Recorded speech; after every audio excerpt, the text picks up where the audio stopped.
Don't tease me, bro. What? No. Don't tease me. I thought the line was Don't don't tease me, bro." bro. Well, that too. I would rather not Not tease. But you were teasing me. You said we were live when we weren't. So you were teasing me. I guess that's I was riffing on the popular. CJ's good at that. Tease me, please me. Just don't Please me, sneeze me. especially now. Oh yeah. Oh, I do that. Face mask for that. Gotta flatten that curve. Well, I don't know, man. I think we're spiking it again. I think Texas and Georgia are really doing their part. Yeah, they? well, you Yeah, gotta. there's some interesting headlines today. Oh, really? A couple thousand new cases. Oh, really? No, yeah. Oh, I thought that was well, we'll talk about that off air. And Quebec up here, by the way. Quebec has 1,000 new cases in the last 24 hours. Oh, really? But they want their kids to go back to school this week. So, hey. Hey, that's something you want to rush. That's something you want to rush. Yeah. Yeah. All right. Dooba. Hello and welcome to episode 704 of the Player One podcast for Tuesday, May 5th, 2020. I'm your host, Chris Johnston, and with me as always from Canada is Mr. Greg Seward. That was quite an emphasis you put on the word fifth there. May 5th. Not the 4th. Not May 4th. Because wow. Bill, what happened to the I mean, we're 4 or 5 days into May now, depending. I haven't seen the tweet. And I haven't seen a tweet every day. No. I haven't done that in years. It feels like you do it every other week. Yeah, see, that's the thing. Yeah. Uh, How you doing there, Greg? That was my hello. Good. How are you? I'm doing great. Well, good. I'm downgrading that to a good. I'm doing good. I want to talk about the emphasis that Greg put on the word emphasis. Mm-hmm. Is that some sort of weird Canadian the emphasis pronunciation? on the wrong syllable? Okay. I've never heard that before. Huh? No. I think the first time I heard that was at the Ziff Davis offices. Really? It was Dean Hager who said it. Really? Okay. And I like And joining me from the great state of Washington, Mr. Phil Theobald. Hello. Is it great? It's Yeah, it is actually. It's pretty. I mean, the Pacific Northwest. I liked pretty it. good. The Pacific it. I was Northwest is very nice. It is I- very nice. I like the weather. I really enjoy living in the Pacific Northwest. Me too. Yeah. Me It too. enjoys you. Out of the 4 states in which I have lived, I dare say this is my Yeah. You favorite. and I have almost lived in the same number of states, It's Really? a pretty good one. which is weird. I Bet think you I've lived in more provinces. though. Five. Yeah, states. I've not lived in any provinces. What state was so you lived in Illinois, Illinois. Oh, sorry, 6. If you California. count Iowa California. for. What was the? Was CJ's it, having his own conversation. Have you noticed I that? know. I am. You're right. where with were himself. Were you in like Virginia Carolina. or North Carolina? That's what it was. Yeah, I knew it was And one of then- those East Coast. Up here in Nova Scotia and Prince Edward Island and Vancouver for about an hour. Oh yes. There Very you good. go. Yeah. There you Fun go. times. The 3 of the states that in which I have lived are obvious: Illinois, California, and of course, Alaska. Washington. Right. Hawaii. I moved to Hawaii to be a beach bum in my 20s. A beach surfer dude. I don't believe that. Yeah, I was pretty Green dog. pretty Were you- bodacious. was your They name called Normie? me Green Dog. Do you have some beach babe around I up there or bounced. what? I bounced back and forth between Green Normie's Dog and lifestyle Normie. and Green Dog's lifestyle. Yeah, the Genesis. There, boy, I'll tell you, the '90s. The '90s was a boon for surfer dude games. True. Missouri, A little bit of skitching. Missouri. Missouri. Oh, yeah, I forgot lived you in- lived in. I lived Missouri. in Missouri for 2 years, roughly. Huh. Missouri. How was I that? went. Well, I was in Columbia, that's where the University of Missouri is. okay. Mizzou. Go Tigers. That's So I mean, it wasn't bad. It's a college town. It's a little college town. do you find that where you were in a college town, do you feel like you got the Missouri experience or you got the Missouri college town experience. You know what I'm Oh, saying? no, I absolutely got the Missouri college town experience. Yeah, because No, I you found know. like when we were in North Carolina, we lived in like the Raleigh-Durham area, which is like Research Triangle Park, and Right. I forget which college was right or which university was right there. It wasn't Duke. I think it was just NCU or Okay. UNC, whatever. Mhm. But it was the same thing. It's like I don't feel like I got the North Carolina experience. I got the North Carolina Well, sort of college town tech park experience. I mean, if you really want the Missouri experience, I don't really want it. let's put a highlighter over that if right there. You can just, I mean, you step outside the town and it gets real rural real quick. So Yeah. And that was, I remember thinking, because when I was in North Carolina, it was, I think Bush was running for his second term. Mhm. And who did he run against when he ran in his second term? That was second term. Was that John Kerry? John Kerry. Oh yeah. Yeah, That's that right. was the year I was there. Okay. And it was like the area we lived in, Mhm. John Kerry signs everywhere. Okay. But go 5 miles in any direction, Right. Bush Cheney signs Right. endless, right? And it's just Yeah, like, sure. okay, so I'm not really getting the North Carolina experience. I'm getting the North Carolina college town experience. Yes. So, but you could, if you wanted to take a drive out to the Ozarks, you Some could. beautiful spots in North Carolina. Went up into the Blue Ridge Mountains, I think they're called. Oh, They yeah. were gorgeous. I know a fellow who wrote a song about those once. Yeah. Mm-hmm. His name was Jesus Christ. Simple Carpenter. Blue Ridge Mountains, Well, Yeah. I mean, Jesus was from the Southeast states, right? Yeah. Yes, he was. CJ Depends. looks upset. He looks offended. Yeah. He's thinking about all the hate mail we're getting. I'm for just that. thinking about all the tweets you're gonna get. Oh, This- boy. That's what I'm saying. Yeah. Jesus sang a lot of songs with the Muppets, and then he died in a plane crash. Don't think that's accurate. I don't think. I'm trying to think of exactly who you're talking about there. John Denver. It's John Denver. Oh, John Denver. The guy who sang. I don't. Country I don't Roads. know who's saying. Country Roads. How do you not know who sang Country Road? That's like, I didn't even know that was what you were referencing. I don't know the lyrics to Country Road. I'm sorry. Country Road. Country Road is the should've only known. lyric I know to Take Country me Road. home. Blue Ridge Mountains, Shenandoah River. Yep.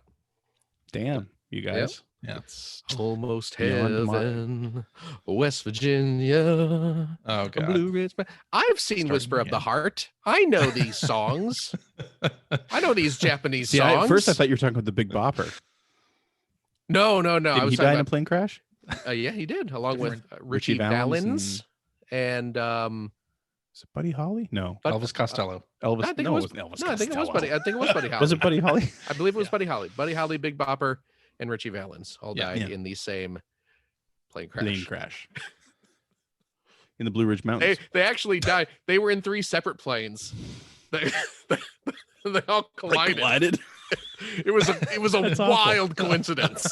But Who knew there'd be 3 recording stars on those 3 separate planes? the day Hmm. the music died. That's right. That's what that song is about, That's what isn't that it? song is about. The That song is tragic about day that plane. Yeah, when about Buddy those, Holly's those airplane 3 crashed dying. into You're Big just Bopper's now piecing airplane. that together. No, I knew that. I'm just saying. Yeah. It's just that I wasn't thinking about that. But yes, that's right. That is what that song is supposed to be about. Yeah. So there you go. If you were wondering when the day the music died was, it was whatever date that plane crash was. Yep. The end of La Sometime Bamba. It died in at the end of La 60s. Bamba. Yeah. Probably. Probably. What was this all about? I don't know. You like Put a graphic up here. A wax The actual on date. kind of. imagine production values, right? Production values. Not just a Zoom archive. You can green Yeah. screen them on Greg's Yeah, shirt. right on there. this shirt. yeah. Actually, Yeah. yes, that'd be perfect. Greg is either waiting to be a hovering head on a green screen, or he really wants to make sure he doesn't get hit in traffic. It's my pack. It's a PAX shirt. Oh, is that your pack shirt? Yeah. Very The last nice. time we were together, isn't it? Oh. Well, there you go. I like how the PAX logo looks like gross and drippy and slimy. I think it's supposed to be very much like a Nickelodeon style. You've been slimed Yeah. at PAX. I thought it was supposed to be like the beanbag hallway. The Only those who beanbag know. hallway. Huh? Why am I? Did they why have am- that this past year? I don't remember. Yes, they did. Did they? They have it every year. I We just blocked didn't it see from it. my mind. Why am I dripping with goo? Did I tell you? Nice reference. Greg like that. There you go. If I am I dripping with goo, I think it was the Upper PAX West Side. East 2016. Adult Swim had a booth. And one of the ideas my boss had was we're going to get some bean bags to put in the booth, Okay. and then people can sit down and play some games. Would the bean bags be decorated like meat wad? No, they were just they're black. See, this is That'd why be you pretty got cool. fired from Adult Swim. Yeah, really. Because you didn't have any Didn't good get You fired. ideas. didn't have the ideas like I I have. didn't even get fired. Wow. These I don't know. ones are decorated like. I've only heard two stories. You said you weren't fired. Phil said you were. I don't know who to believe. And here I There am with you the go. meat wad Wow. Whoa. beanbag story. So Wow. do the math. Phil seems more credible. The other ones, you have some. I didn't get fired is something someone who was fired would say. Oh, yeah, throw you off the set, right? That's wow. You get some that are decorated Wow. like meat wad, and the other Uh-huh. ones are decorated like Ed, and Eddie's beloved Jawbreakers. There you go. So No, but so we had these bean bags there on the first day. uh-huh. PAX, you know, It people smelled sat something in them, but also like there was this couple who decided to make out on the bean bags in our Aw. booth Hmm. and like really get into it too. And it was just like, Sounds like a Tesla factory. I can't be this close to Assy McGee without getting real horny. that's yep. Is that basically. what the gentleman there said? So we had to throw the beanbags away pretty quickly after the first day. My boss You're just like took them like, outside. These are a total loss. Through the, like this is just because they were really like this was astounding what they were doing in really? public. Yeah. So, Wow. yeah. Pixar didn't Oh happen. man. So we got chairs instead. they and a trying little to coffee table? Were they trying to hum the C Lab theme while they were doing it? No, I Oh, don't. okay. To stimulate I don't somehow. recall that. Yeah. I don't recall that. So There go my nipples again. should we talk about some video game news? I don't know. This has think been we should. fun. Yeah, let's talk more about old Adult Swim. Yeah, let's talk about sex in the Adult Swim booth some more. Okay. Mhm. Yeah, let's do that. So this week we got release date updates for The Last of Us Part 2 and Ghost of Tsushima. So Last of Us Okay. Part 2 coming out on June 19th. Ghost Okie of dokie. Sweet. Tsushima July 17th. Okay. So, you know, previously Sony had delayed Last of Us Part 2 and also Iron Man VR, which who knows, there's no Yeah, I update still on haven't heard about the that. date for Yeah. that one. But now that we know Last of Us Part 2 will arrive on June 19th, so that's exciting. Unfortunately, Radical. it's also we got some spoilers leaked for that last week. Oh, right. Which were All- surprisingly so much easier to avoid than Streets of Rage 4 spoilers, but continue. Wait, there are Streets somehow. of Rage 4 spoilers? Yep. Only if you really consider that stuff spoilers. Eat me. But Oh, you walk to So- the right and punch people. Oh, well, now I don't know That's if I want to play different. it. that's different. What? No, what? I mean, without Without dropping the spoilers, what counts as a Streets of Rage spoiler? Is it A lot story of really stuff? cool unlockables in that game. Oh, I think I know of which you And- speak. I think you can probably guess what no, they are. I'm not in saying. I some think that's respects. not true at all. But Well, anyway, I will ask you they off, were off very air. quickly, and I'm talking about like in official reviews and stuff, and it just irritates me that it happened. That's all. I will Because it I would have been will fun to discover. But I will confirm off air what it is Mhm. that What you it were is. talking about, but I Yeah. believe I know what You you're probably talking know. about.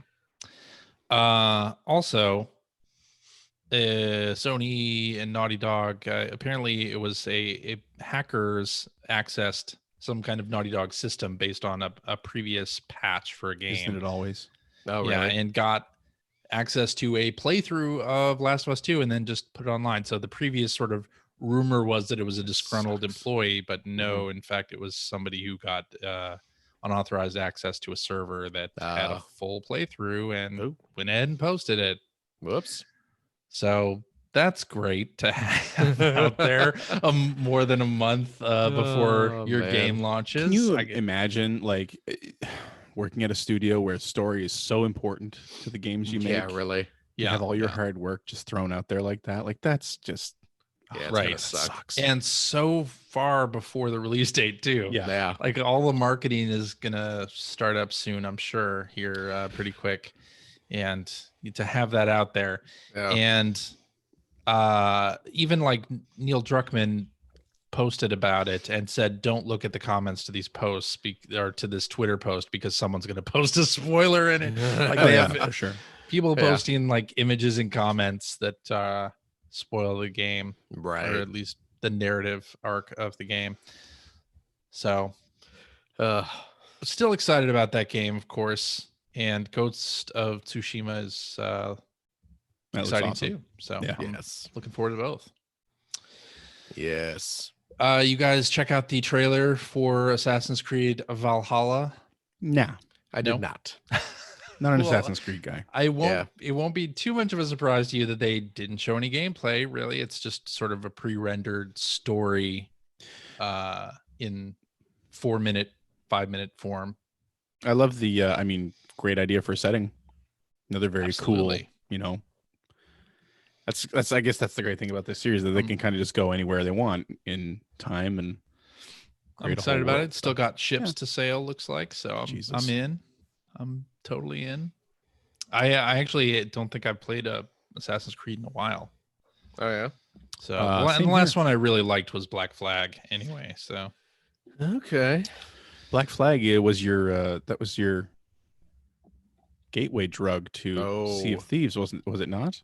I don't know if it was the gateway drug, but it was certainly. But it was pirate game. You started talking a lot about pirate pirate stuff Thieves. after Black Flag. Yeah, Black Flag. Yeah. Oh, you're right. You're right. Did you, CJ? Yeah. There's a Sea of Thieves art book.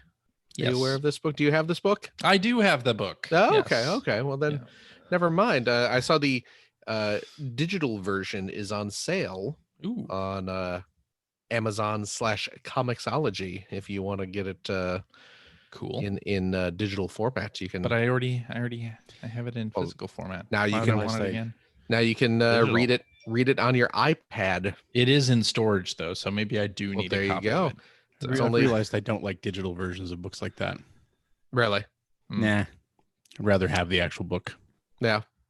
I have a few digital art books, and I enjoy them. The thing about that book, you can zoom in on them real nice and big. It'd be interesting to take a look at that book now, because when it came out around the launch of the game, a lot of the stuff that was in the art book was not actually in the game. Oh, really? Like the cover has the Gold Hoarder character, and he was not in the game for like a year and a half or more. So, yeah. They're Dark Horse Comics is having a big sale on Comixology, and they publish a lot of art books. Yes, so, like, they do, including some of the Nintendo stuff. Like the Mario Encyclopedia and the Zelda, all the different books. Zelda art books, the Splatoon art books. They're all half off right now. So, and they are all super good. It is true. I like all their stuff. True. All right, so May 7th, Microsoft is having an event. May the 7th be with you. There we go. Knew that was coming. Oh boy. Oh boy. Yes. Microsoft is having an Inside Xbox event on the 7th that will show off Xbox Series X games. No. Oh, well. So you'll get to see what Xbox Series X games are looking like. And that I'm sure that includes Assassin's Creed Valhalla. I'm sure that'll be in there, because they put like a little Xbox thing on the end of that and said commented after the reveal that Assassin's Creed is going to support the smart delivery system for the Xbox. So you buy the Xbox One version of the game, you get all of the upgrades for the Xbox Series X version. So It's one version of the game. So that's cool. For sure. Yeah. I'll be watching that Inside Xbox announcement. And if you're looking for PS5 news, apparently there is none. Oh, sorry. There is none. Yes, but apparently an event is coming in June, at the beginning of June. A couple folks reporting June 4th as the date. Okay, then. It'll be nice to see something tangible. It will be. I hope they're showing it. What do you like? What do you expect from Sony first party? Like, what do you want to see from them About the system? Game wise? Oh, game wise, I expect Gran Turismo game announced for launch that doesn't come out for 5 more years. That's what I expect. Sounds about right. What about you, Phil? What are you like looking? What do you most? You hear PS5 event. Full backwards compatibility. That's what I want to hear. What do you want to hear about? I want to hear about new Astrobot. New Astrobot. I want Astrobot everywhere. Yep. Do you think That's what I Astrobot, you know, it was in the Playroom VR stuff and then Yeah. Astrobot Rescue Mission. Yeah. Do you think Astrobot stays as kind of that iToy camera VR type thing, or would you want to see Astrobot, you know, become like a real boy? Mass up. A real boy. Terrible. Terrible. So dismissive. So dismissive of virtual reality. I'm not though. I'm not. Though. I like VR. I would like to see more Astro Boy or Astrobot. Or you know what? Why not There it both? is. Why not Boy. both? Why not? Why not? Maybe they could die together in a plane crash. Wow, dark. It's a callback. Dark. It's a callback. It would be a bummer for a new Astrobot game to not be VR. I have to admit, since the Rescue Mission was so good. Yeah. But no, I just want another Astrobot. And yeah, I'd like it to be VR. Yeah, definitely. So, but yeah, I'd like to hear some. That's the sort of things I'd like to see and know about soon. Is their plans for VR? That'd be nice. yeah. Because they was it a patent or something with the new controllers that were hinted at due to some sort of patent, I think, that they filed. I'd like to hear about backwards compatibility. Yeah. Definitely. Yeah. That's the big thing.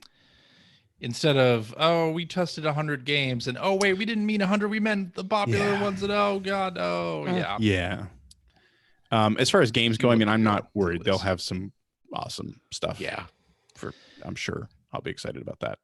I mean, Horizon Zero Dawn sequel is almost in the bag, right? Like there's been too many rumors about that. Yeah.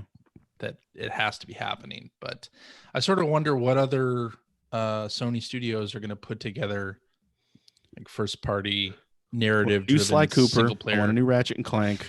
oh man. How about Going Commando remake in the style of the PS4 Ratchet remake? Sure, so done. I'd be down with that. Make it happen. Going Commando was such a fun sequel. Yeah. Yes. So yeah, it was. Yeah. Microsoft announced some stats. Some sales man, figures, I love membership stats. Man, this you is love like it. Sony's Love E3 party. Xbox Live, 90 million monthly active users. 90 million. I assume that spiked based on everybody being stuck at home. I would assume. Xbox Game Pass, more than 10 million subscribers. So that's great. Good. And Project xCloud, hundreds of thousands of active users in preview, which is, of course, only on Android devices and a very limited preview on iOS. So that's decent. I for sure want to hear more about how game streaming in xCloud is going to work once it officially launches.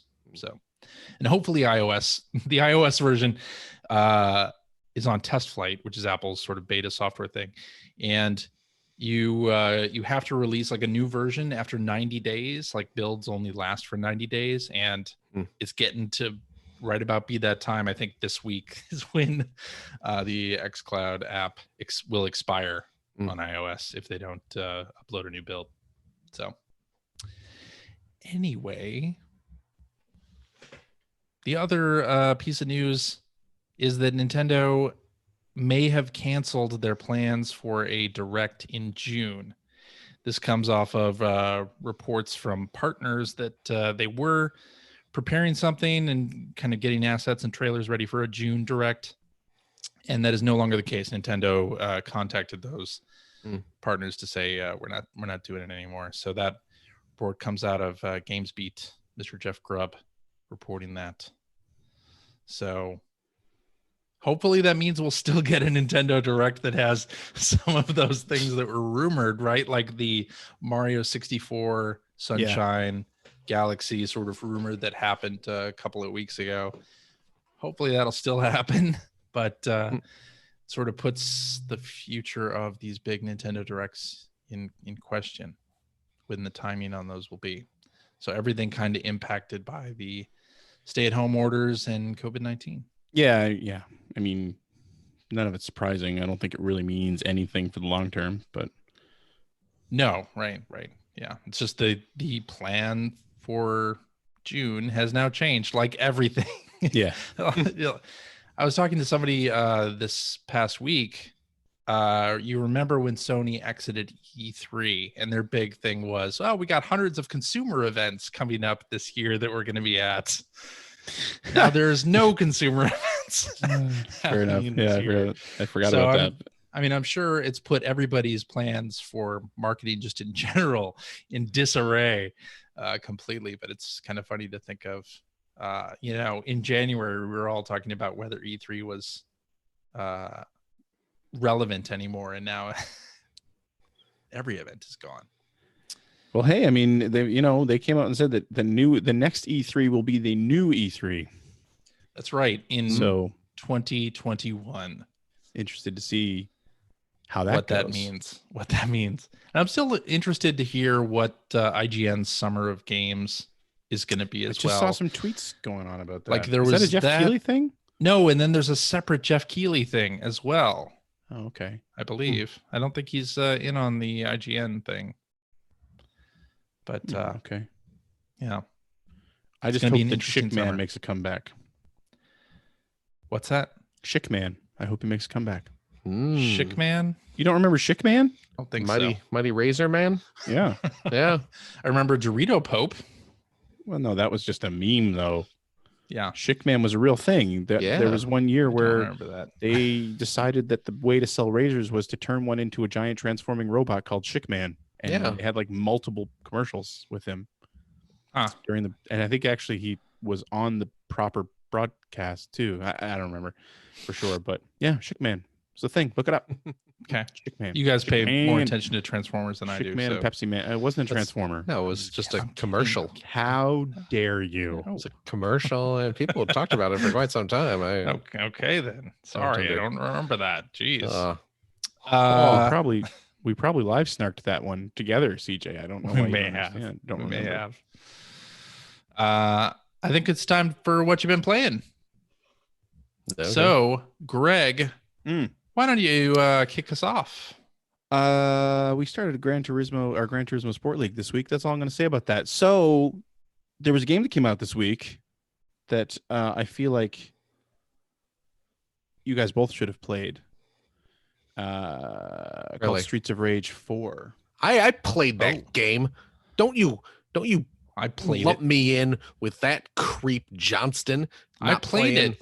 Games. CJ played it. I played it. Greg knows I played it. Yeah, I played it. He sat and watched while I beat the game last night. Oh, that's true because I died on the last level. Oh, come on, man. I'm sorry, I'm looking at our chat. So Streets of Rage 4 finally came out. It did. It's only been 27 years since Streets of Rage 3, so that was a bit of a wait. But so I bought it on the PS4 and I played it the day it came out. Mm-hmm. I streamed that actually, and I gotta say it was a little bit mediocre. It felt mediocre. Really? At first, okay. Yeah. So, I mean, here's the thing: it's not a bad game. Right. No. Even on first playthrough, it wasn't a bad game. but because, at least for me, my expectations were so high. Because, not because of Streets of Rage 3. Streets of Rage 3, I can take or leave. I do need to go back and play like the Japanese version someday to see if it's more playable, but because by all accounts it is. But I mean, Streets of Rage 2 is one of my favorite games of all time. I mean, so, come on. And it's an iconic game. They were clearly sort of going for a Streets of Rage 2 vibe with 4. And I went into it a little bit like, the art style, I'm not sure I like this art style or not. And the more I played it, the more I have come to like it, although I still don't like Blaze's character model. But yeah, when I played it, it was okay. Yeah. I didn't hate it, but I didn't love it. Then I played it again the next day, co-op, couch co-op with my son, and we were really enjoying it. I started to really get into it some more. And then last night we played with CJ, and I played with CJ's best friend, Mike. So multiplayer in this game is only 2 players, but I mean, couch co-op, you can do up to 4 players, I believe. Yes, that's right. Online play is 2 players. Online play is 2 players. Couch co-op 4. But we played via Steam. What's that called, CJ? Remote play. Steam remote play. So we were playing Mike's copy, but CJ and I were remoting in. So we were actually playing 3 players online last night, and it worked really well. It worked beautifully. It was like, and we had some connection issues with our 4th player. Yeah. Initially. Yeah. And it was choppy and unplayable, honestly. Like, I don't think I could have gotten through the whole game with the way that it was going, but it seemed to be only that particular player's issue, because once they dropped, it was buttery smooth wonderful. And great. Like no discernible input lag or anything. Like, it was perfect. For the most part. We had two times during the game when it crashed for Greg, or like booted Greg. Yeah, it was out, like the me out connection once as well. was severed somehow. Yeah, but other than simple that, as joining again. Other than that, it was perfect. Yep, like it was really great. So we played through the whole thing last night, and the more I play it, the more I really appreciate it. They've done something interesting here, where it feels. The fighting system feels good. The characters feel like they should. It does feel like you're playing Streets of Rage 2 from sort of a control standpoint, which is great. The new characters are a lot of fun. All 4 characters play well. Blaze and Axel play pretty much like they did in Streets of Rage 2, which isn't a bad thing. But then the 2 new characters feel very unique. Which is great. Although they do have sort of shades of, like, one of them is very much Max from Streets of Rage 2. And one of them is very much Skate from Streets of Rage 2, but they don't play exactly the same. Yeah. But the thing that I think it took a while to appreciate was the fighting engine is, I really like it, and it's all combo based, so it still plays like Streets of Rage, but there's a bit of a risk reward there, because when you take a hit, you can gain that health back as long as you get a combo going and you don't take another hit. You know what I mean? Yeah. And it's deeper than how I'm describing it, but it in very sort of high level terms. So it really wants you to play differently, because like when you're going back to Streets of Rage 2, like you had the special moves, the special attacks that you would use with, I forget which button, the A button, I think. Like with Axel, it was the spinning flaming punch. And then if you pushed forward while you were doing it, you do this big flurry that ended with almost like a dragon uppercut. But you kind of, at least the way I played it, was you kind of saved those until you knew there was some health pickups around, or you were on the boss, because they cost you life if you made contact with them. If you just used the spinning punch and didn't hit anything, it didn't cost you any life. Now it does. If you just spam it, you lose life. But the idea is that you do that, and then you get a combo going and you build your life back up. So it actually wants you to, I think they just want you to use those a lot more. And so when you start to understand that, you start to understand how the game is balanced. The game is balanced a little on the difficult side, especially if you're playing single player on normal. And I'm sure there are a lot of people who can run right through it, but from my skill level, it's balanced on the difficult side. But if you're playing multiplayer on normal and you understand sort of the basics of how that fighting system works, it really starts to shine. So yeah, I'm really happy. There's lots of really cool little nods to the history of the series, down to, as stupid as this is going to sound, down to the little empty tin cans rolling around on some stages, which is straight out of Streets of Rage 1.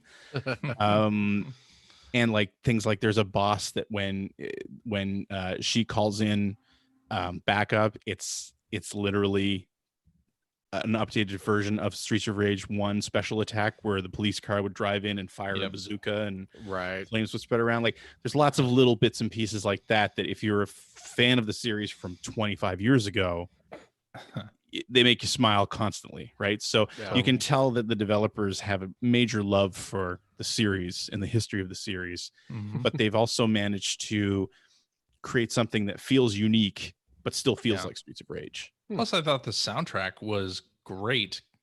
It's quite good, but again, it's up against some of the more iconic soundtracks. And that is for sure. I thought Streets of Rage 3 was one of the worst soundtracks ever. Like, I just hate that soundtrack, and I have it on CD. Streets of Rage 3, yeah. But I really didn't like it either. This one was really good. I thought it was good, but I thought the whole game just like played like Streets of Rage. Is like this is there's clearly a through line to the whole series, and this just gives me the same feel as those old games. So I thought it was great. The only thing that I'm not a fan of is that the bosses, and this is normal in beat 'em ups, I know, but the bosses will get into these sort of powered up modes where you can still damage them, but they don't react to the hits because they need to finish their move, basically. And maybe there is a way to cancel out these moves that I just don't know.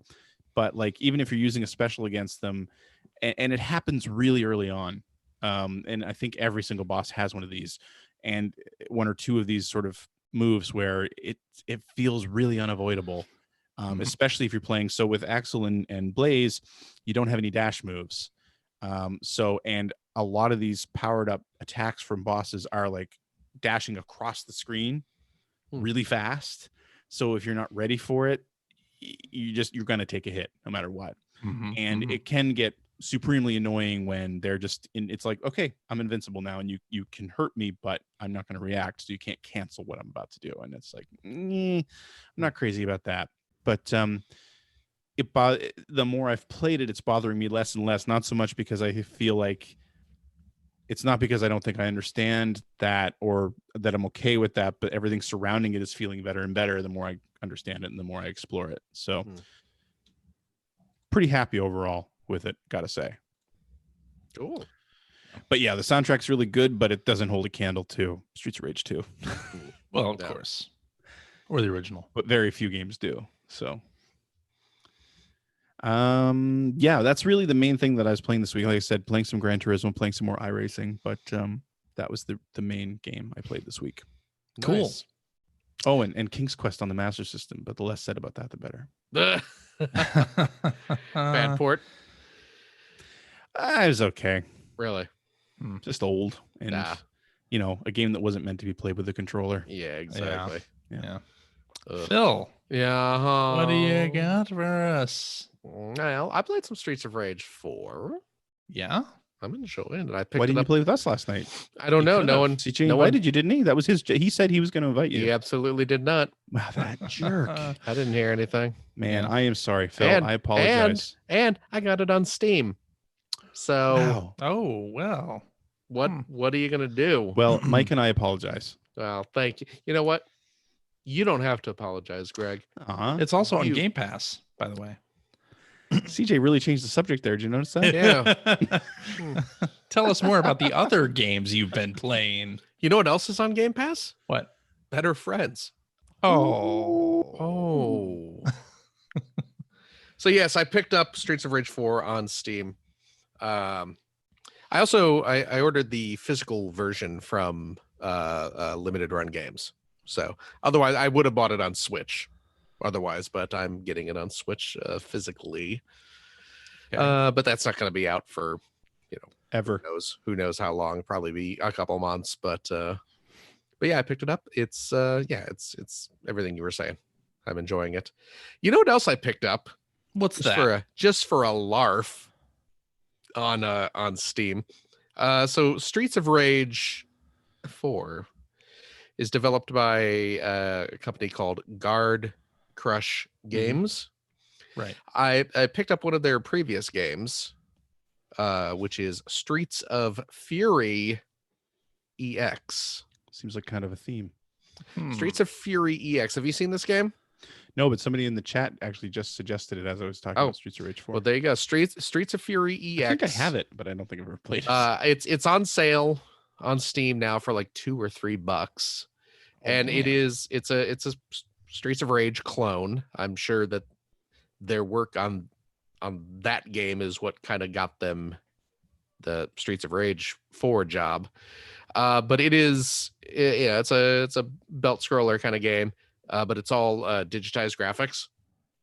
So it's looks like an old 90s Mortal Kombat game or Pit Fighter or something like that. Okay.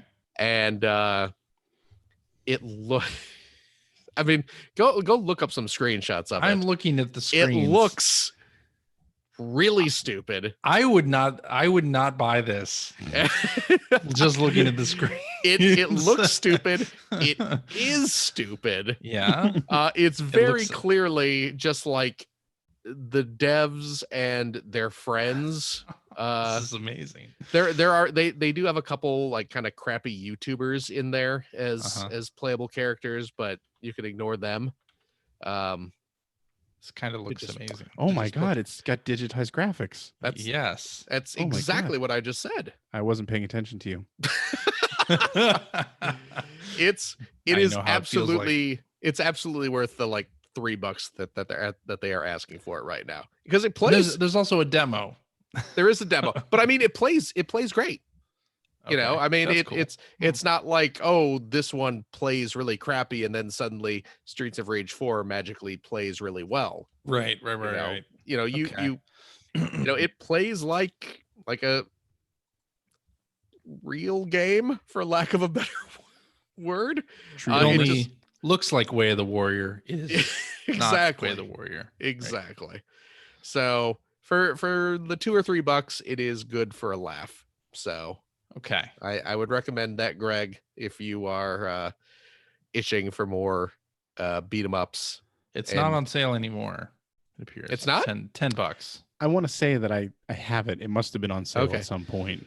You know what though? If you go to streetsoffury.com, which is the game's official website, you can buy it directly from them for $2.50 for the next 11 days.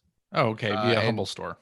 And is it the Humble Store? Yeah. Okay. Yeah. And you just get the you get a Steam code through them. So yes. So you can still get it for cheap. But yeah, so I played through like a level or two of that just for yucks, and it's amusing. Played a little more Animal Crossing, still doing that. Nothing new to report. Still Animal Crossing. Having lots of fun with Picross S4. I still need to get that. It's what fun with that it's great. too. It's great. I completed my first clip Picross image. Clippy Picrossy. Snippy Clippy Picross. So like the whole clip thing. Oh, yeah. Congratulations. Thank you. So you probably this is kind of the trend with these Picross S games, and the clip Picross is that it's a theme. All the puzzles are related. Oh, really? With a theme. So I don't want to spoil what the theme is for anyone. Please don't. Going, you don't want, if you don't want Streets of Rage spoilers, you probably don't want Picross spoilers either. So yeah, I actually last night finished my third of the clip Picross puzzles. But as you progress with the clip Picross, there are more and more. The fifth and final clip Picross puzzle is comprised of 60, I believe, individual smaller puzzles. Wow. Okay. It's a lot of puzzles. And of course, and those range in size from like 5x5s up to like 20 by 15 or whatever it is. So, but yeah, Picross is a hoot and a holler, and I'm loving it. Oh, the other thing, I tweeted about this earlier this week, I believe. I found a second copy of Cooking Mama Cookstar. Remember Cooking Mama Cookstar? Sure do. How can we forget? that weird game. I'd made a Target run earlier this week for supplies, and I'm there. I'm gonna go look in their toy section. I'm gonna go look in their video game section. Sure. And they had copies of Cooking Mama for $30 or whatever the retail price is. So I was like, crap, I'll buy another one just so I can open it and play it. So I did. I opened one. I'm keeping one copy minty fresh, just in case for the eBay value, the resale value. Yeah, exactly. But I did open one to play. I did the first recipe, and it's all, you have to use the Joy-Cons, and it's interactive. It's all wave your controller in a circle to stir the pot, or move it back and forth to cut through bread or whatever. So it seemed fine. Yeah, it seemed whatever. I mean, the system did get a bit warm. I did notice that. I mean, it was in the dock. You can't play this in the handheld mode because it's all motion controls and stuff. Yeah. But after I played a bit, I did go and was like, yeah, it's a little warm. Finn's really getting into it though. Finn's having a ton of fun with it. So I mean, those are good games. Yeah, good the Cooking Mama games have always been lighthearted, simplistic, fun. Younger players, good for the kids. This one did. I mean, despite all the hullabaloo of the IP holders wanting to block it because of the lack of quality, it seemed fine. I don't know. It's just maybe there's more to that story. Maybe there's more to that story. Maybe it is maybe it is the technical problems of the of the thing heating up or something. I don't know, but it's gotta have quality when you have an IP like Cooking Mama. Well, yeah, I mean, I mean, expect only the best. Exactly. I mean, Marvel, DC, all these comic book companies, they have people who check to make sure that they are of the utmost quality. And Kevin Feige is controlling the Cooking Mama extended universe at this point now. So I mean, maybe that's why it didn't live up to the standards, because Cooking Mama's apron was not the right color. We're gonna bring Cooking Mama together with Babysitting Mama and Crafting Mama and Gardening Mama times. And all the mom. They're all the same mama. It's all the same mama. Mama does a lot of jobs. Yeah. So okay. So there's that Cooking Mama. It's fine. Got two copies of that game. And if under normal circumstances, you would probably have 0 copies of that game. You probably would not even have purchased it. Actually, you know what? For the hullabaloo. That's not necessarily true. I probably would have picked it up for Finn anyway, just because we're looking. No, it's absolutely true. I bought a bunch of random CJ calls bullshit on your ridiculous games for Finn. Yeah. Because what's a random ridiculous game that you picked up recently? Not Crayola Scooter. Not recently, and you know what? No, I almost did pick up Crayola Scoot. First of all, it's Crayola Scoot, not Crayola Scooter. Sorry, get it right. CJ just made himself look the fool. Yeah, no, jeez, you're gonna embarrass us at CrayolaCon this year. No, it's called ScootCon.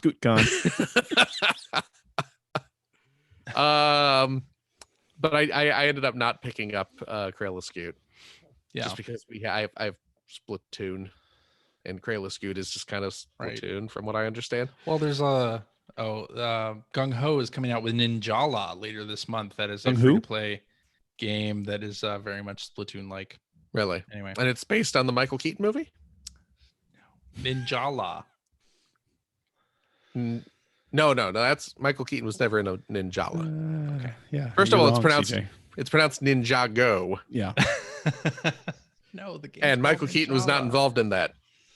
Either the movie or the TV show or the toy line from which they all stem. Okay. So anyway, Michael Keaton loves Cooking Mama is my point. He's going to be in the live action version. He's going to be playing Cooking Mama. He plays Mama. In a stunning dual role. He plays Cooking Mama. Well, because he's Mr. Mom. Oh, He's Mr. Mama. It's the long-awaited Mr. sequel. Cooking Mama. Wow. Mr. Mama. It's just getting worse and worse as the time goes on. Random. This was not recently, but a random game I picked up for Finn because he thought it looked fun. Was Go Vacation on Switch. Oh, okay. And he loved it. He had a blast playing that.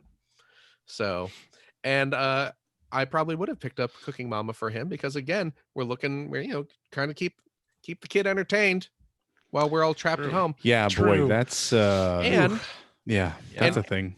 And he's on a big cooking kick lately. He's expressed a lot of interest in food and learning to cook. He's been bugging. You're gonna find he's made some kind of grilled cheese sandwich with crayons.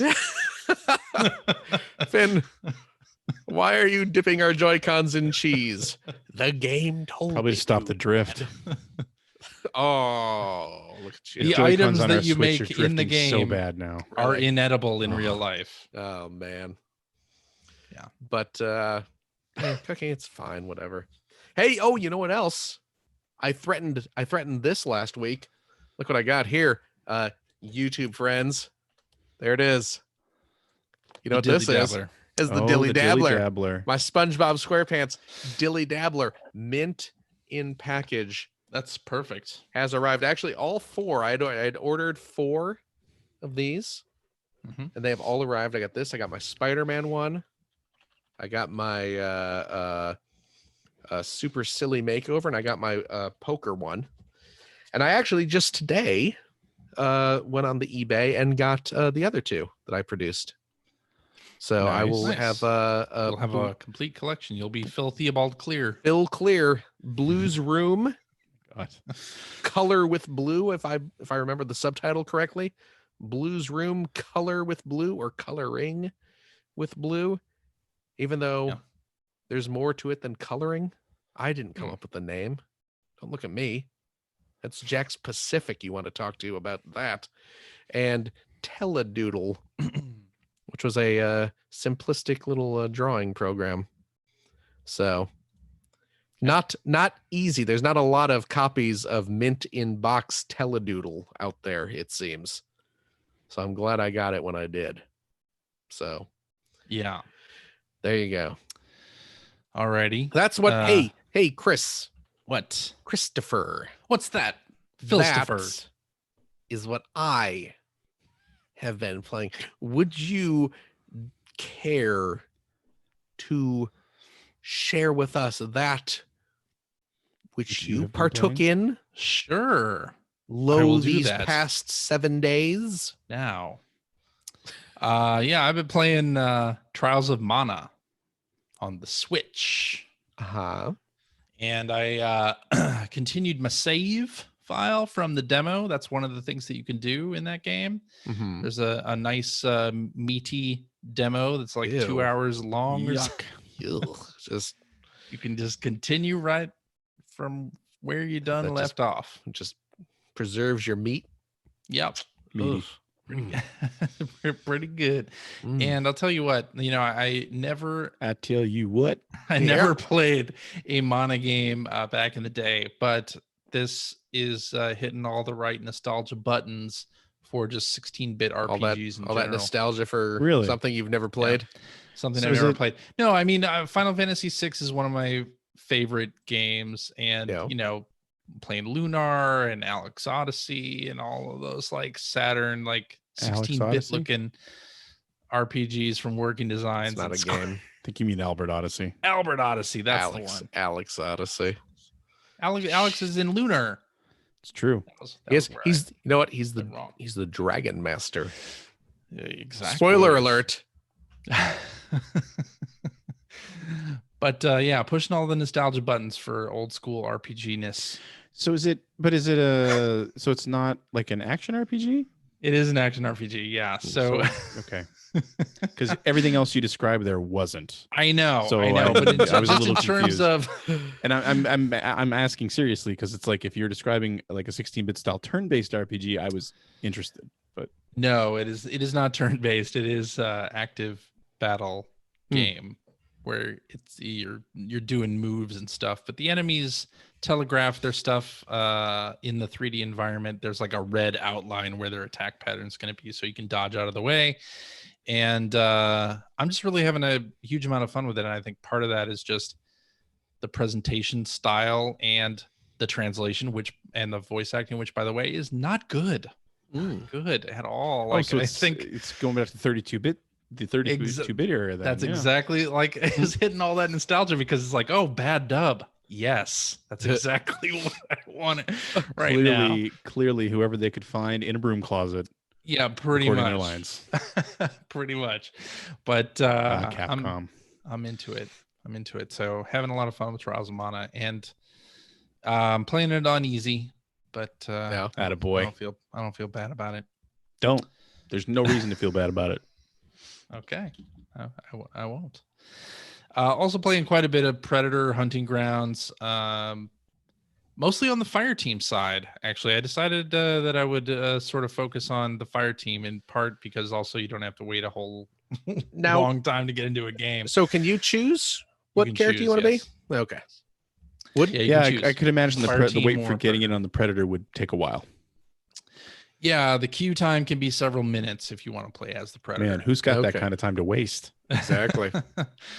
But so I ain't got time to bleed, and I ain't got time to wait several around minutes to be the Predator. But I've been having fun just playing with randoms in the fire team. So yeah, each sort of step of the way it gives you like that's great directional marker on where your next objective is, and oftentimes it's like collect these things, or plant explosives here, or destroy this camp, or kill this guy, or take photos of these plans or whatever. So doing a lot of that, and then the Predator comes in and tries to cause chaos and kill everybody, and it's super fun. You do hear the occasional youngster on the microphone, voice chat, as you had mentioned. And it's always disturbing to hear a voice that sounds younger than my daughter playing Predator Hunting Grounds, where that did happen with Friday the 13th quite a bit too. But Predator is a little less violent than Friday the 13th, but only a smidge less violent. It's still a violent game. But yeah.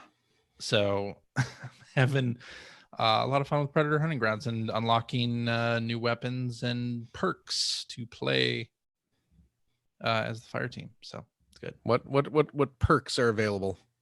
So some of the perks are like, it gives you 5% more health, or your running speed is a little better, or you have like a perk loadout. You can choose. You have like an allocated amount of points. Like you can gotcha. Equip perks up to 9 points, so you can give yourself like a 3-pointer, a 4-pointer, and then you have to go to a 2-pointer. But you can like give yourself more melee damage or run speed. There's a lot of different stuff that you can unlock and sort of customize with your play style. So you can have like healing do. Can you up your charisma stat? Yes, you can. Cool. Yeah. Maybe so you can seduce the Predator so it won't attack you. I don't know if that works. Well, you never know till you try. I have run into people who try to make a deal with the Predator. Oh yeah, and say like, "Let me live, let me live." But funny. Honestly, that's the game working just perfectly. The game itself, it's going to give you like a certain amount of experience points anyway. It doesn't keep track of wins and losses or anything like that. So remember that dramatic part in the movie when Arnold's all covered in the mud and everything, and he's just like, let me live, spare me, come on, spare me now. So awesome, man. The 80s, they had those movies down. Were great. Now, is there a perk that lets you dress up as a sexy female Predator? There is a female Predator, yes. Oh, yeah? The female Predator model is in the game. Yeah. Okay, and can you customize that? Can you like why don does an it have outfit? To be a sexy, but why don't? Because you're it's trying not to sexy. You're trying because you're disguising yourself. You're trying to seduce him. It's a female, like in female Specimen? Predator. No, like in Bugs Bunny. Oh, right. You put on the female predator outfit, and it does a little and then it stuns all the big boy characters in the fire team. Yeah. No, there's a female predator, and you can play as a female member of the fire team. So oh yeah, they have male and female models for all both right sides. All right, yeah. Indeed. So that. So have you played as the predator and been begged to had someone beg you to let them live? I mean, I've played as the predator, but I'm curious what you did. Bad as the predator. Oh, okay. So what so let's say I'm playing as a human. CJ, you are the titular predator. Yes. And if I'm all like, oh, please don't kill me. Yeah. And you decide to go, okay, sure. Then what? What do you mean? I mean, then what? What's the next step in this process? What's the next step? Do I There's just no next leave? Does he become an acolyte? Can he go kill the other members of the fire team? Because that would be pretty cool. That would actually, is no friendly fire in the game. Do I just say, haha, this was a clever ruse, and then I start shooting the predator when I imagine that's how that ends, yeah. Well, why? I don't understand why people do you get on that. Any perks for or like any bonuses for being the one who lives the longest? Oh, yeah. Well, you get XP for doing things in a mission. So if you are able to so there's do each step, which is usually 3 steps in a mission, and then you have to get to the choppa, as you will, which is what it's called in Fortnite. Oh, really? There's helicopters and it has Choppa written across the back of it. Oh, that's clever because that's from a movie. Yeah, a movie that I'm sure most of the people who play Fortnite have seen. Yeah, Commando. Yep. So you get XP for each step along that path. Okay. Even as the predator, you can ignore the fire team and do things like kill. Sounds like a boring game. Is it kill like the AI? So is it like Animal Crossing where it's like catch 5 bugs? No. Is there a Mayday event happening on Predator right now? You can plant traps in the ground. I got to get through the maze, but I need to craft an axe. There's a tree in my way. Proximity alarms. Yeah, you can do all sorts of things like that. And yeah, there's proximity chat in the game. As the predator, you can like see if people are talking in-game chat, like their voice. I need to get all the bell vouchers. To trade them in for bells at Nook's Cranny. It's Sunday. I need to buy my turnips. Get to the cranny. Get to the cranny. Show title.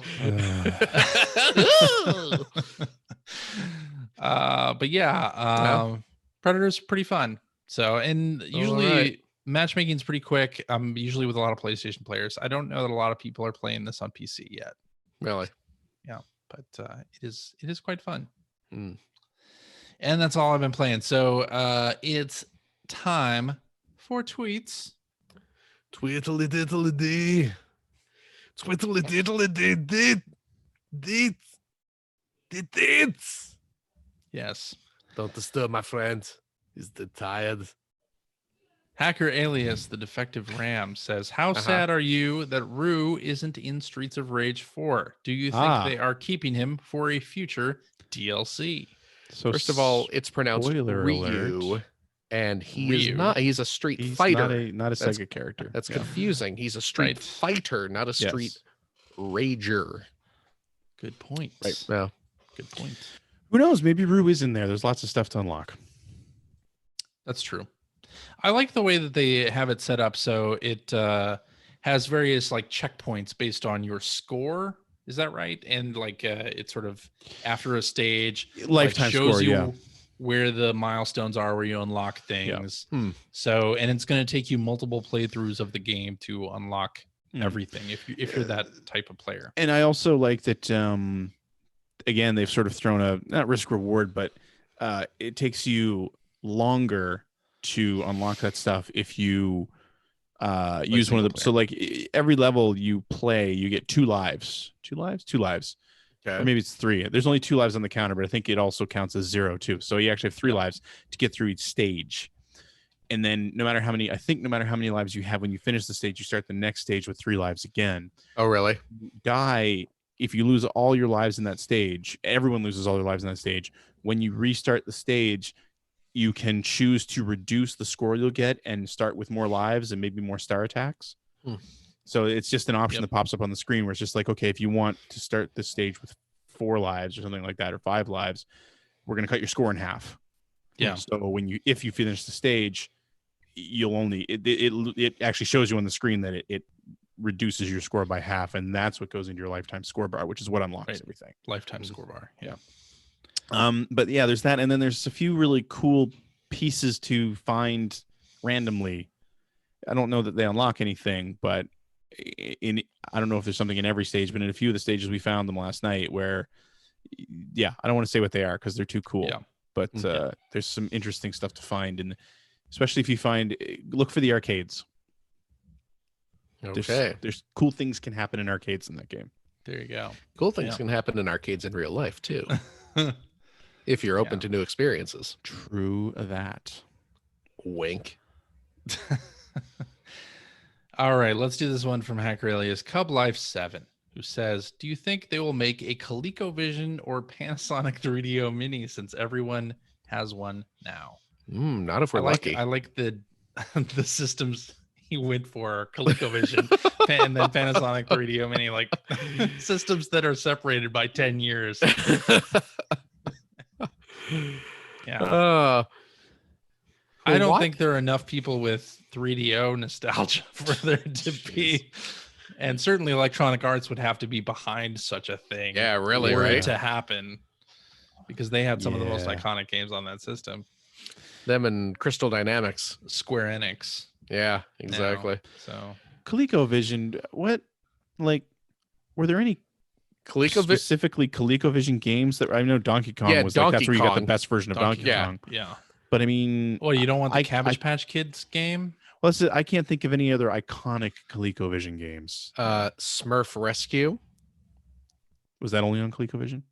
Was it on Commodore 64 as well, or? I mean, it was on multiple. There was a 2600 version, but again, so that's what I'm saying. The nice looking version was on the ColecoVision. Was on ColecoVision. The Smurf or not Smurf, but the Cabbage Patch. What was it? Adventures in the Park or something. And it was a Pitfall ripoff. It was a Pitfall clone. Strangely enough, there was a Rocky game on ColecoVision. Really? Mm-hmm.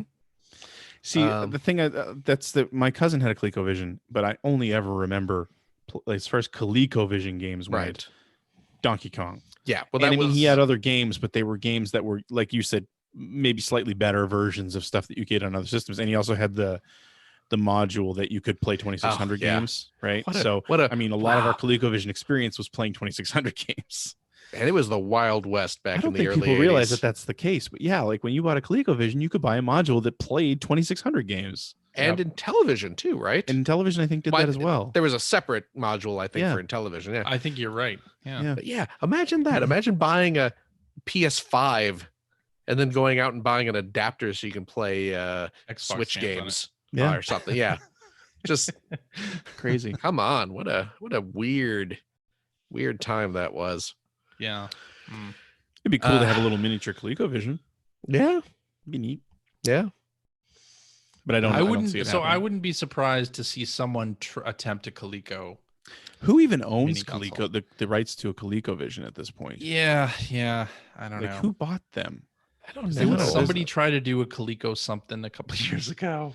Oh yeah, that's. Am I not remembering that? I think you're right. I believe there was some sort of weird. It was vaporware though. I don't think it ever came out or anything. Here we go. In December 2015, Coleco Holdings announced. This is Wikipedia. Yeah, CLECO, Coleco Holdings. Coleco Holdings announced the development of the Coleco Chameleon. Oh, that's right. A new cartridge-based video game system. Yeah, that's why I remember that. That was a big mess. Indiegogo campaign failed to secure funding with only 63.5 thousand raised of its $2 million goal.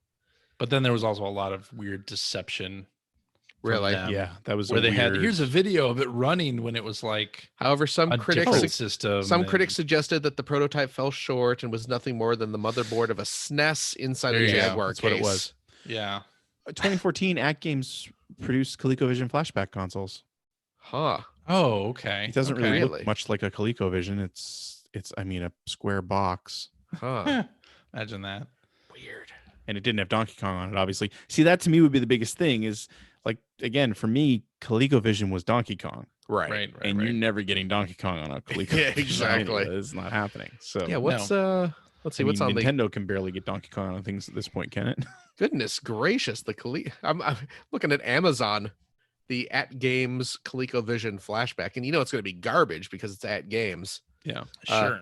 And it's only available through third-party sellers, but it's like the cheapest one is $66. I bet you they don't stop. It wasn't a huge run or something. Some nuts trying to sell one for $300.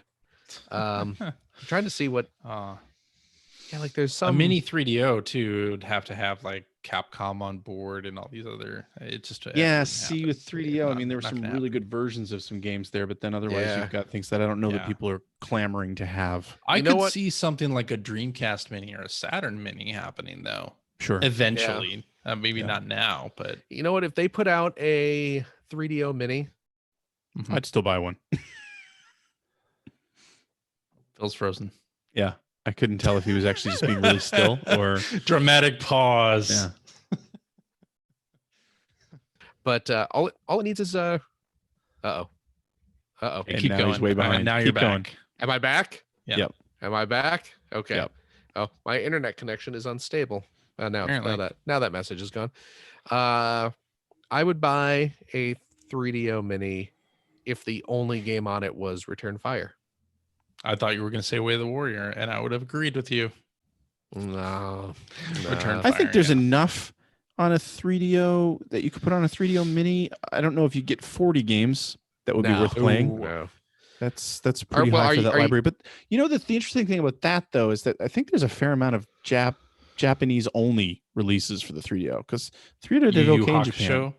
Yeah. Name one besides Yu Yu Hakusho. I don't know. But I'm just saying, that was the one that Die Hard Game Fan loved a whole lot, right?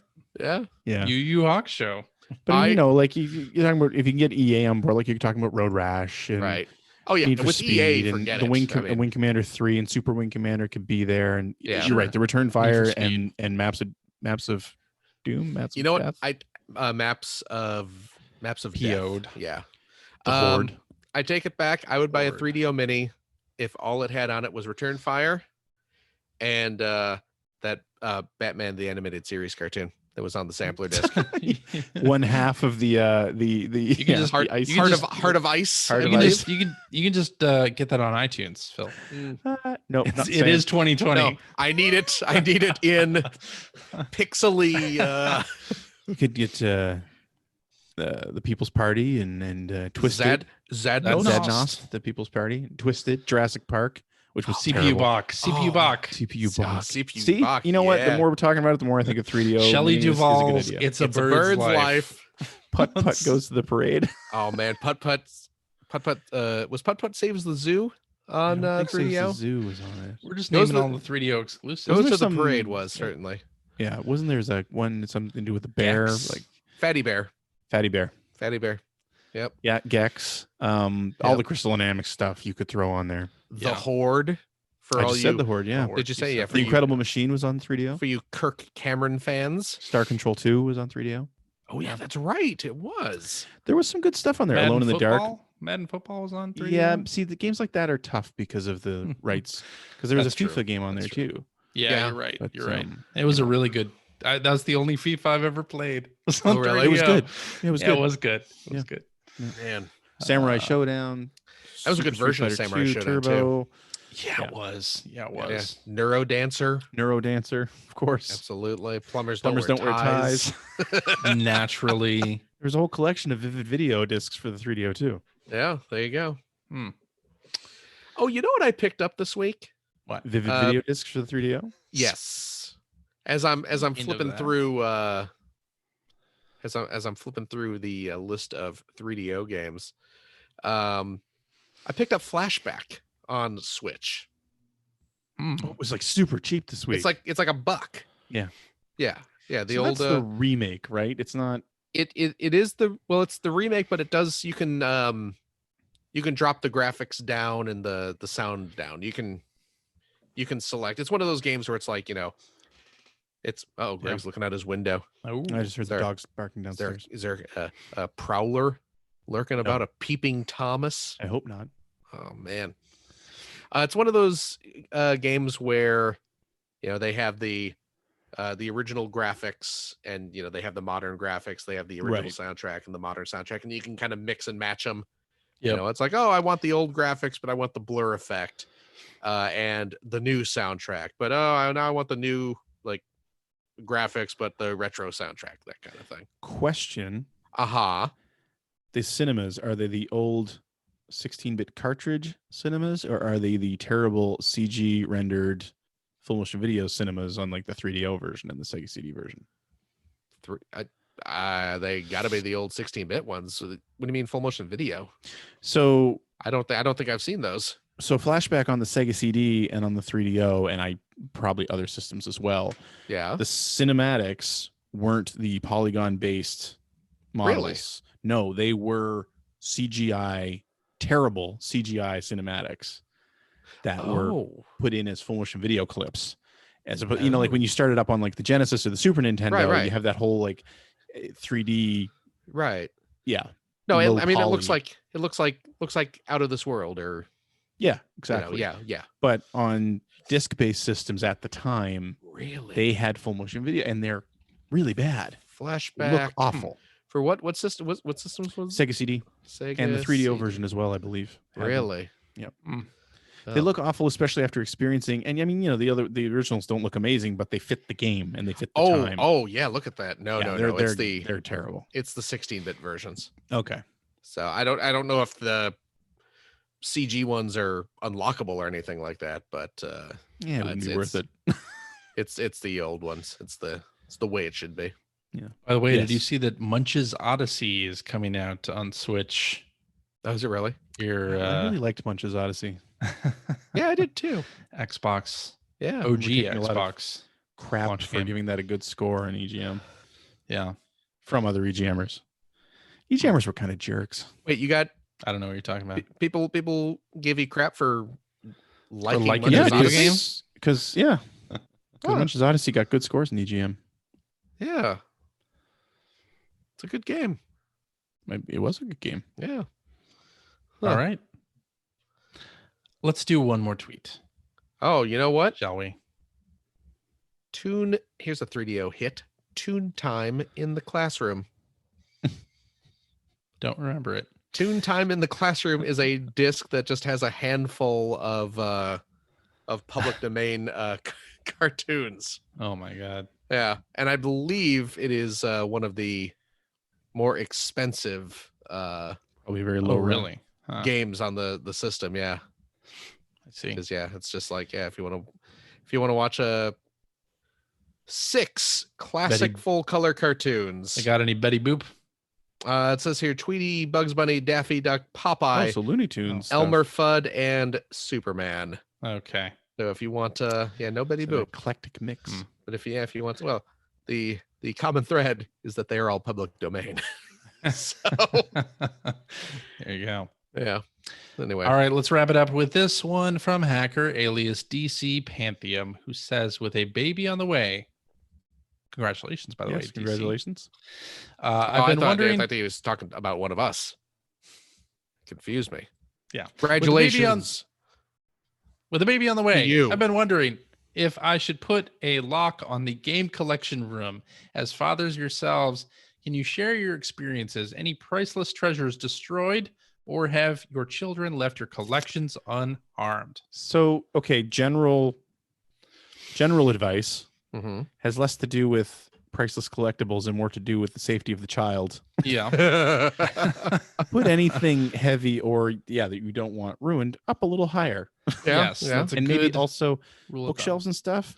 Lash those to the walls. Bolt them to the wall. Bolt them to the wall. Good advice in general. And then it has the lovely knock-on effect of nothing falling off those shelves. Yes. And breaking. Yes. the thing or your child. Yeah. But no, not really. I mean, they're not very mobile for the first little while. True. Seriously. And then, if everything's just up out of reach, should be fine. I think the worst I've had is maybe it still happens and my kids are, older than 10 now, but where they're playing like a CD based game or something or a DVD based game and they just leave it out. Comes out of the system and gets dropped on the entertainment center. That's pretty much the worst that's happened for me. Yeah. I didn't have any problems with Finn. Luckily, he really didn't destroy much. Well, he didn't destroy anything. But yeah, well, the one thing I did do was when he was kind of toddler age, when he was first starting to kind of move about on his own, we had a like a little fence type thing. I think we had it for your like baby gate. A baby gate type thing. I ended up moving it into the living room, and I kind of put it in front of the entertainment center. Yep. Because it was luckily at such a height where it was tall enough to just kind of block him from getting into the systems. Yeah, that's a good call. But it just kind of kept him away from the systems and away from the TV. So he especially wasn't where a lot of those things have very pretty lights on them. That's true. So they're exactly go towards them and want to touch them and yeah. So that was my one kind of, I mean, other than the obvious like child safety stuff of bolting your bookshelves to the wall and stuff, putting plugs in the outlets. Yeah, exactly. Definitely a big thing. Safety plugs. Yeah. The only thing Charlotte broke of mine was the Toon Link amiibo. Snapped it off the base because it had the little the clear plastic thing holding it in a pose, right? And just busted that in half, and I had to buy a new one. Anything that looks like a toy, right? Expect that they'll grab them. Expect that that stuff will be played with, including amiibo and such. Yeah. So, which I'm fine with in general. If Charlotte wants to play with the amiibos, that's fine, as long as she puts them back or like leaves them in the general area from whence they came instead of mixing them in with her own toys. It sounds like you're raising your voice to make sure she can hear you. She's in the other room right there. Yeah. She's okay playing with the amiibo as long as she puts them back. There you go. Exactly. Where they were. Stop screwing with daddy's stuff. Occasionally she does watch this show. Really? On YouTube. Charlotte? Oh, really? I'll get to put daddy's toys back. Yeah. She started watching Twitch. Because I have the Twitch app on the Apple TV. Yeah. And there's a particular streamer that she likes watching, and she watches. Me? Is it me? No, it's not you. Damn it. Is it Ice Cream Social? No, she'll watch the stream archives on YouTube. And then I was like, I was watching something on Twitch, and the streamer that she likes was live. So I was like, look at this. He's live. And she was like, oh my God. So now she does load up the Twitch app and watch if he's streaming. Twitch streamer had any heated gamer moments? No heated gamer moments. Okay. So gotta watch out. She knows which words not to use around. Good. School people or adults. School people. Parents. Yeah. I had teachers, to teachers and other students. I had to have the when they have school. I had to have the conversation with Finn the other day about crap. He was like, because I said crap about something, and he was just like, wait, is crap a bad word? And I was like, no, but don't say it. Don't say it at school because you'll get in trouble. And I don't want to have to deal swearing, but I don't want to have to deal with having a conversation with your teacher and pretending that I think crap is a bad word. So just do us both a favor. Yeah, I mean, when it comes to words like that, they're gonna hear them. Yeah, like on YouTube or Twitch, it's all not about keeping them from hearing them. It's about teaching them that they're not okay to say whenever you want. That's you know what I mean? Like it depends on the company you're in. Yeah. Don't say that at school. Context is king. That's right. All right. Should we wrap this thing up in a bow? I don't know, man. It's your show. I think so. Alrighty, and that is our show for this week. Thank you very much for listening. If you have a question for us or would like to comment on something you heard, you can direct that to @P1 Podcast on the Twitters, or you can go to our internet website at player1podcast.com. There you'll find our contact information. You'll find blog entries about Sega CD stuff from Mr. Greg Seward. Gigantic collection there to look at. Yes, indeed. You will find Generation 16 episodes as well. Yeah, There's the new also episodes really coming along. Yeah, too. there's a couple hundred of those to watch too. So yeah, CJ, I'll get to it. No, you won't. Never. You will never ever get to it. I've watched a few of them. What are you talking about? Never, ever, ever get What to are you it. talking about? I watched all of them, Greg. I know you have, Phil, and I appreciate you. Well, you should. There you go. You will also find show notes and links to everything that we talked about in this episode when applicable. And you will also find a link to our Discord server where you can discuss this episode. And currently they're doing like an all-time best Zelda game poll on Discord as well. Oh, really? Tournament of Zeldas. When it's so clearly a link to the past. He's right, you know. No, I don't know if He's right. that. He's right. It's Greg. I tell you what, he's got it all figured out. But you can find that link to our moments. Discord server on our website, and you can discuss all sorts of things like that with us and our listeners. If you'd like to subscribe to the Player One Podcast, you can do so. I'm not going to stop you. Go ahead, do it now. Dare ya? If you got the guts, if you think you got the stones for it. You can do that by visiting player1podcast.com or by loading up your favorite podcast listening application. You can listen to us on Spotify. We're on Stitcher Radio. You can check out archives of our show with video. True. Or We've watch been doing us this video thing for a long time. for quite some time now. Getting Quite fatter some and time. fatter and fatter. Yeah, you can watch us Expand. slowly expand. The TV show called The Expanse. It's just this channel. What it is. Science fiction. But there's no fiction here, folks. We're getting old. Yeah. Time makes fools of us all. But you can watch those archives. You can watch us live most weeks on the youtubes.com/P1 podcast. Follow our Twitter account at P1 podcast to find out when we will be doing our next live show. It's usually this time. If you're watching it now, it's usually Sundays, 5:30 Pacific time, friends. So tune in if you like. But yeah, Twitter account. Yeah. Hey, if you like what you've heard, and how could you head over to patreon.com/P1 podcast. Throw a few shekels our way. CJ has a pile of broken amiibo that he needs to replace. No, just one. Some of them are hard to find. They're pricey these days, so so donate there, friends. You know what though, your Patreon dollars do of course help keep our lights on, keeps the podcast flowing straight through the internet every week.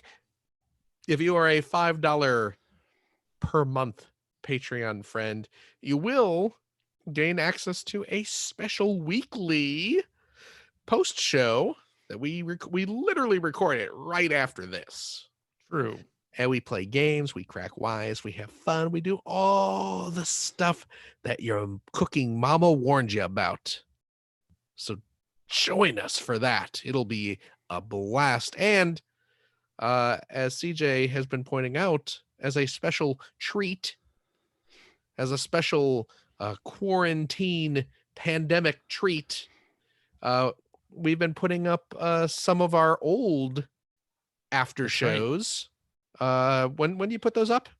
Put those up on Thursday nights. Thursday nights. You can hear on the main feed some of our old shows on the some of our old after shows on the main thing. Give you a taste of what that's all about. These are like 2 years old. So that's right. Yeah. So, you know, thinner. If you want to, you, two years less fun. Wisdom? Yeah, everything. Mm. Everything. But listen up and join us for the modern after shows, won't you, friends? That's right. CJ. Yeah. Thank you. Thank you, Phil. You're welcome. You're very welcome. Gregory. Yo. Thank you as well. Thank you, Phil. And of course, thank you to all our wonderful, wonderful listeners out there. You are all fantastic. And handsome. And handsome. And beautiful. True. And intelligent. True. My goodness. And that butt just won't quit. We'll see all y'all next week, I suppose. Stay safe. Wash your hands. Bye, everybody. Bye-bye. Look at this. I got a stylish new you mask. Got one. Nice. Look at that. I like there. It. I got me a mask. A Shawnimals, our good friend Sean Smith, making masks. You can get those on Threadless. You need to order one of those. Threadless has Ninja Town mask. I was going to say, tell people what's on it. It's some people that Ninja Town. It's Ninja Town for all you people watching the video. Ninja Town. Sean Smith, Shawnimals, former EGM reviewer, now what's the name of that character? Artiste. This is the Wii Ninja. The Wii Ninja. The Wii Ninja. If you've played, and he's in pixel form right here. If you've played the hit 3DS game Ninja Town based on Sean's character. What did I say? You said 3DS. That's a lie. It's a DS game. It's a DS game. Yeah. Indeed. He has multiple designs of Still Ninja a big fan Town. of Business Ninja. Oh, how can you? I mean, all the characters are great. Yeah, they're all adorable. Yeah. Go to Threadless or Shawnimals.com where he'll probably redirect you to Threadless. So there you go, folks. See you next week. Bye.